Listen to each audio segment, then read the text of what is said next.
Right now, a Portage patrol officer accused of abusing his infant son reaches an agreement with the police department. I'm tracking a cold front moving through the state of Wisconsin as we speak right now. Will it bring widespread showers and thunderstorms to the area overnight? And later, how the creators of MyChart plan to improve the patient-doctor experience through artificial intelligence.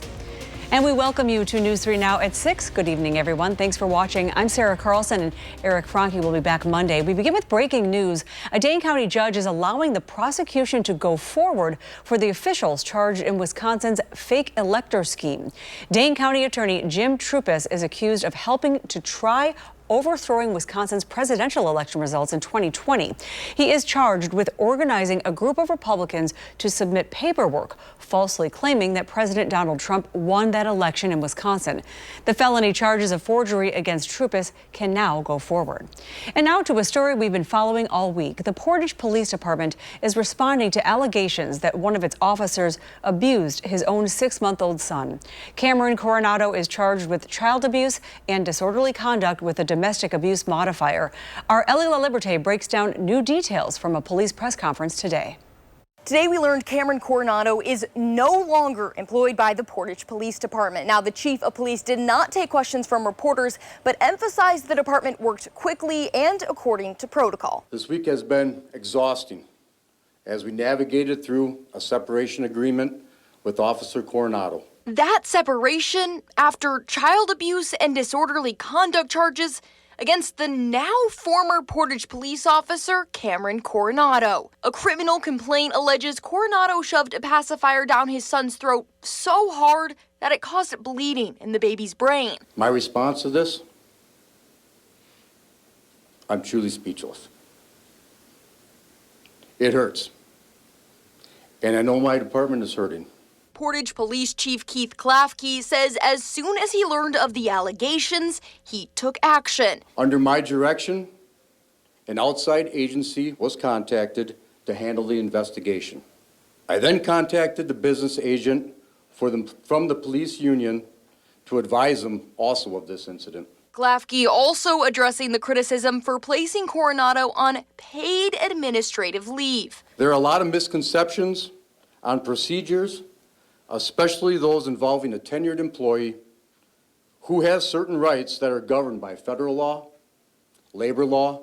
Portage Mayor Matt Feeney sticking by his chief of police's actions. I want to make it clear that I have full confidence in Chief Klafke's leadership and the men and women of this department. This off-duty conduct is extremely concerning, but it is not a reflection of the conduct expected from our police officers. Reporting in Portage, Ellie LaLiberte, News 3 Now. Thank you, Ellie. Online records also show Coronado has posted bail and is no longer in the Sauk County Jail. His preliminary hearing is set for September 3rd. If you or someone you know is experiencing domestic abuse, there are resources available. You can call the Domestic Abuse Intervention Services 24/7 helpline. If you're not comfortable calling, you can also text that number at the bottom of your screen.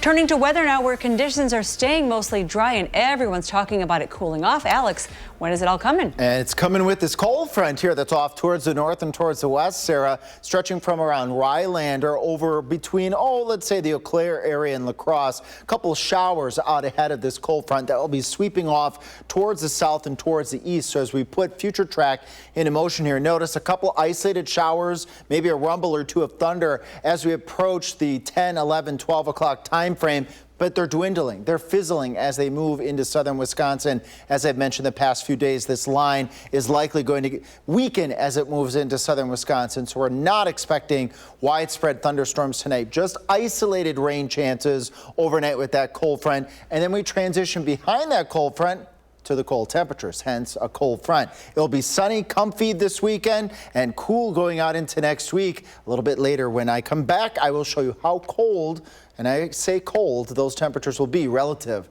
to August. Unbelievable. Thank you, Alex. The Department of Health Services says 5 more people in Wisconsin have the measles. The new cases are in Oconto County, where the first cases of measles were reported earlier this month, and that brings the state's total to 14. Earlier this week, officials reported 2 potential exposures of the measles from an out-of-state traveler. One of those was in Roberts and the other in Beloit. Wisconsin has one of the lowest rates of measles vaccinations in the country.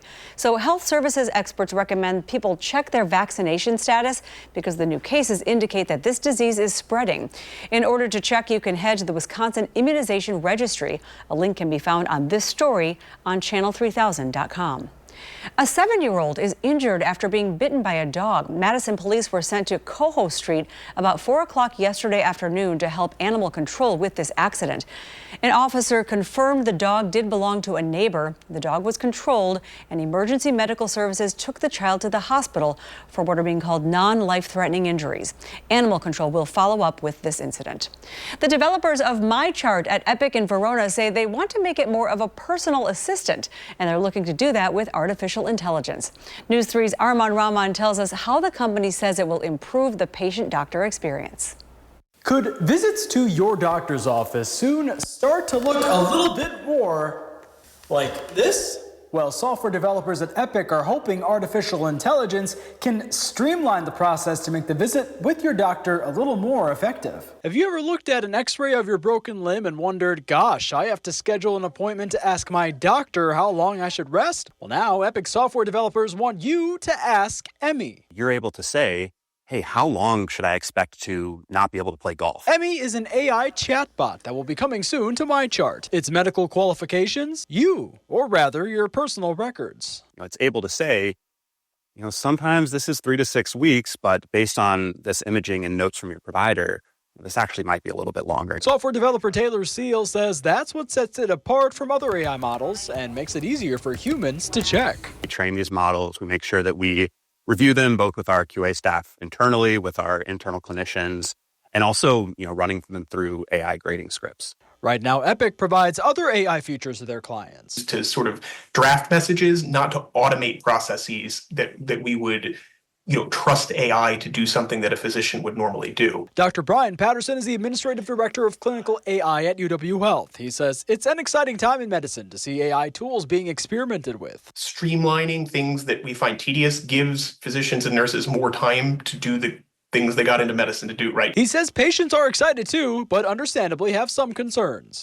People don't want these tools getting between them and their doctors. Some automated system is taking over their care. And I think that's certainly not the case right now. Seal says the goal, not robot doctors, but more human ones. It will be a tool to make the visit between the patient and the provider so much better. Reporting in Madison, Arman Rahman, News 3 Now.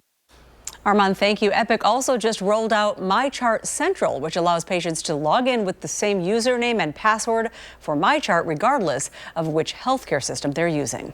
Well, WISC-TV and Television Wisconsin have completed a major upgrade to our over-the-air broadcasting system with 2 new transmitters. This means that those watching with an antenna will need to rescan their TV. It's easy to do. Just go to your TV's menu, select Settings, and then choose Channel Scan or Auto Tune. We also have these instructions at channel3000.com/rescan. But if you watch WISC-TV on cable, satellite, or streaming, you will not need to make any changes. Coming up next on News 3 Now at 6, move-in day for UW-Madison students is this weekend. We will break down all of the street changes happening during that time. Plus, as more people look for places to live for the upcoming school year, how one program is helping people have a positive renting experience.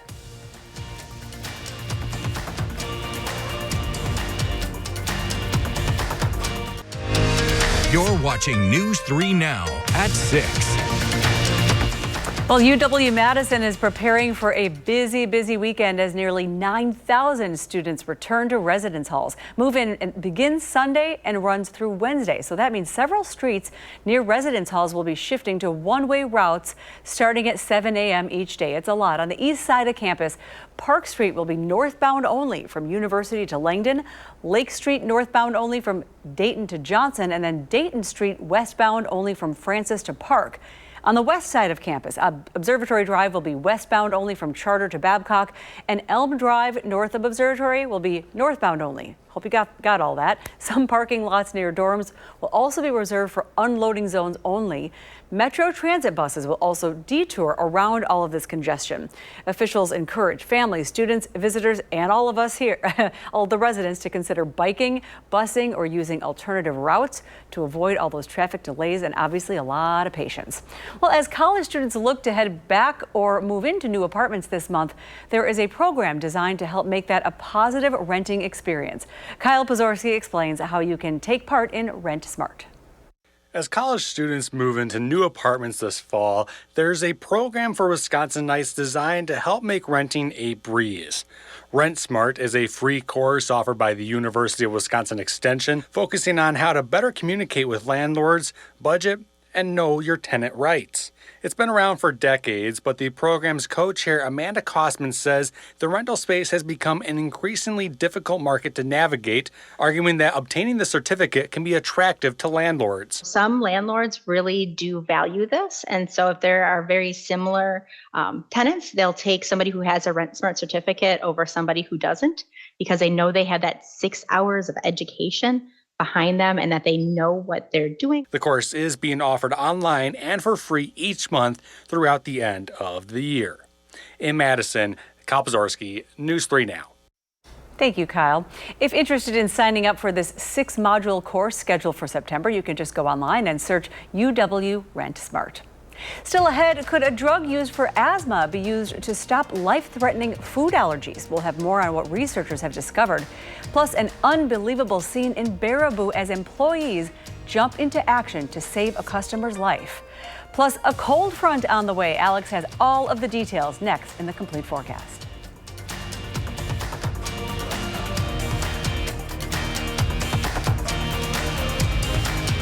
You're watching News 3 Now at 6.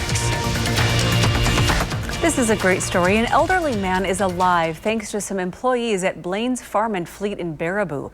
73-year-old Jim Kruger suffered what most don't survive to tell, a heart attack known as the Widowmaker. Employees Jack Adams and Luke Bake found Kruger on the ground between some pallets with no pulse. They started CPR. Following Jack's CPR, Luke began using the store's automated external defibrillator. Blaine's Farm and Fleet requires all the managers to become CPR certified. I've sat through the trainings, I think it's like 10 times over the years. Every time thinking I'm never going to have to do this. I don't want to have to do this, but I'm so glad that I was able to have those trainings, because when it mattered, we were able to help him. I just reacted. I didn't think about it. It just happened. And I feel very good about that I was able to react the way that I did, and my team. And they saved lives. After months of rehab, Jim is well on his way to a full recovery, back to living his normal life. He says he is forever grateful, crediting his second chance at life to quick-acting employees, CPR, and this accessible AED. Well, scientists at Northwestern University may have found a drug that could stop life-threatening food allergies before they happen in the first place. It's called Xylentin, and it's used currently for asthma. Just last month, researchers started a human trial with over 20 people from Chicago. But obviously that has to be incredibly controlled and in a safe environment where if someone needs epinephrine or, more help, it's available right away. Now, if this works in the future, it would prevent accidental exposures like on airplanes, restaurants, or at parties. So it's not so much for everyday use yet, but researchers hope it will be someday. More than 30 million Americans suffer from food allergies in the U.S. Well, we have some beautiful weather ahead this weekend. Dare we say perfect, Alex? I think we can call this practically perfect. How about that, Sarah? 75 for high temperature on Saturday, 68 on Sunday. Breezy at times, but this is a big replacement from all that warm, humid stuff that we've been experiencing many of these past weekends, even just the last weekend and the weekend prior having severe weather. Nothing like that this weekend. In fact, we're going to dip all the way down to 67 on Monday, and these are normal high temperatures that you would get at the end of September. And none of the temperatures here over the course of the next 10 days are going to be at or above normal.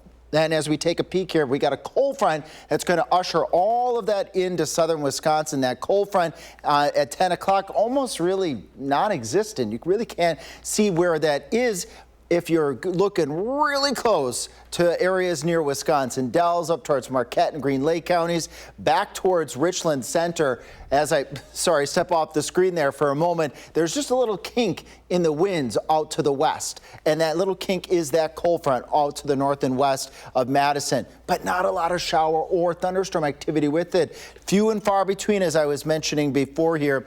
Isolated is key overnight tonight. We're not expecting widespread storms. We're not expecting severe weather. Certainly not expecting widespread severe weather. And then it's out of here. We have winds coming in out of the north and out of the west as we head into Saturday, and that's going to usher in the cooler temperatures. Also behind that cold front, we'll have a little bit of moisture near the ground. We'll have cooling temperatures. We'll have clearing skies. Those winds for a while will be light behind that cold front, and that is that recipe for the potential there for a little bit of patchy fog Saturday morning. So if you're heading to the farmer's market, think you'll be dry, but just take it a bit easy because you could have some of that patchy, dense fog once again. Temperatures tonight will do 64 to 65 across all of southern Wisconsin, so maybe leave the AC on yet tonight. That's just a touch of mugginess in the air, but look at these temperatures on Saturday. 72 is a really common number, maybe 74 to 75 in Madison, so gorgeous day and gorgeous weather lasting Sunday, Monday, Tuesday. Blaze was mentioned before during the 4 o'clock show that he'd be personally upset if folks are not going to be outside. I have to agree with him. It's going to be gorgeous. Lows in the 40s, so you can certainly give the AC a break and save a couple pennies here as we head out into this 10-day forecast. And let's take this forecast full screen here because I want to show a really pretty picture after this one. After this graphic, this isn't the pretty stuff. This is pollen. And pollen doesn't necessarily bring pretty conditions when weeds are high, and that would be ragweed right now. And I actually get impacted by that. And until we get a good hard freeze, that ragweed amount is likely going to stay up there. And that's not uncommon for this time of year. Sometimes it takes till the end of October, November for that ragweed count to go down. Right, but right now we're looking at the absolute most gorgeous forecast. Yes, for the yes, weekend. yeah, we got a gorgeous weather for the weekend and the next 10 days. I know. And no alert days, no alert date glasses. I was just going to say, you get to rest well. Yes. Thank you, Alex. And we're going to toss it out to Andrew Banster, who has been out covering high school football. And coming up in sports, we are live from Monroe with our game of the night. Monroe hosting Lodi and what will be a fantastic game. We'll preview it coming up next on News 3 Now.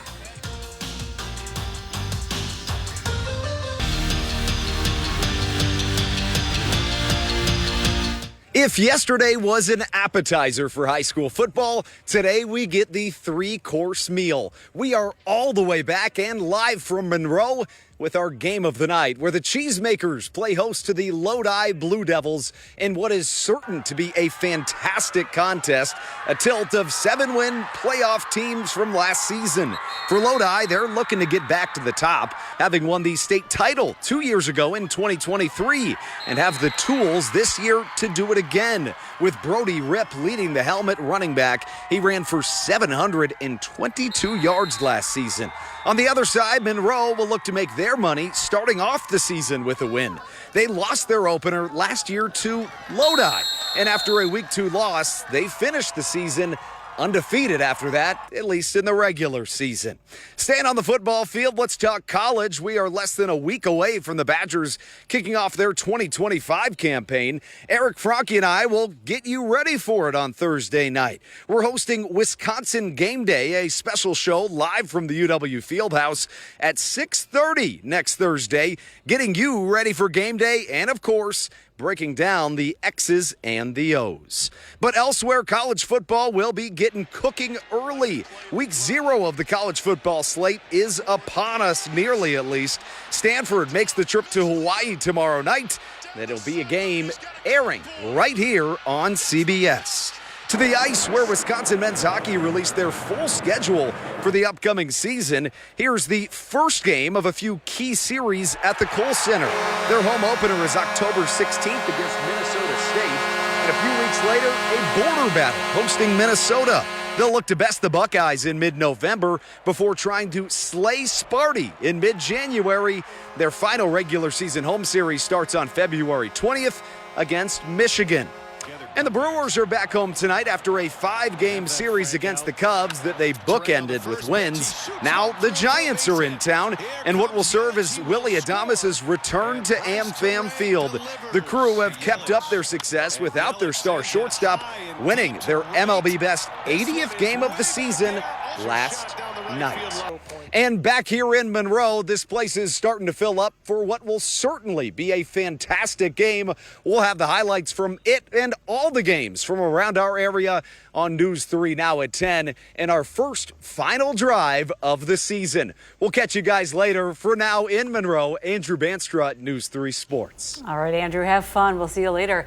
And we're looking at a gorgeous night, and then it gets better and better for the weekend. It does. Just a couple isolated showers out there, maybe a rumble of thunder. I don't think it's going to impact any of our games tonight, as that line will likely fizzle. And then here's all that good stuff. Temperatures in the upper 60s to the lower 70s. Tiny chance of rain Wednesday going into Thursday. And we'll leave folks here. If I can show this one last photo here, I hope I can get my clicker to work. Oh, it's not in this last part. That's fine. We'll show it at 10. Show it at 10 o'clock. The really pretty picture of what we're likely going to see over the course of the next couple days with viewer submitted photos. Come back at 10 o'clock. Yes. Exactly. Thanks for watching The 6. We have entertainment tonight up next. You can watch us at 10 and then always streaming 24/7 on Channel 3000+.